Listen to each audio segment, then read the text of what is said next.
Ever feel like you're mashing A on your own life? Just trying to skip dialogue, cut corners, and finish faster? That was me for years. Every milestone was a badge I needed. Fast. Graduate early, get the job, start the side hustle, crush the gym leaders of adulthood, and evolve ASAP. But no one tells you what happens when you reach the Elite Four, and realize you forgot to teach your Pokemon any real moves.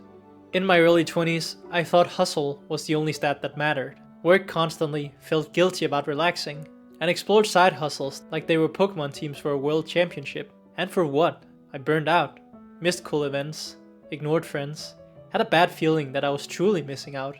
Not the classic social media FOMO that people are talking about, but like really deeply missing out because I was saying no to so many things. But I was feeling that I also felt that I had to keep going if I ever wanted to reach my ambitious goals. Speedrunners don't pause to explore. They don't bond with their Pokemon. They don't take the scenic route. They just glitch through walls. And in life, that looks like skipping sleep, skipping rest, and skipping yourself. But here's the twist. In Pokemon, if you skip side quests, you miss evolution stones, you miss heart scales, you miss the moment your Feebas becomes melodic. And in real life, you'll get people doubting you at first. They ask you why you're so distant, why you're not around like you used to be. Some even roll their eyes when you try to talk about your project, your idea, or your dream. And then it actually starts working. And what happens then?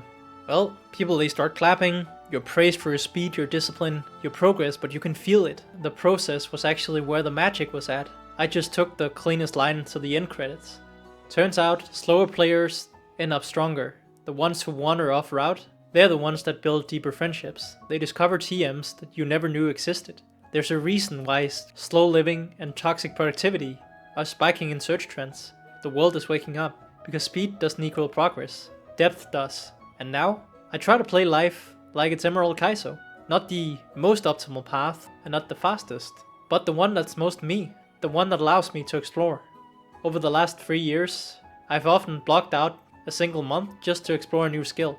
I'm saying yes to dinners, even if it is quote-unquote unproductive. And I'm learning to grow in ways that aren't flashy.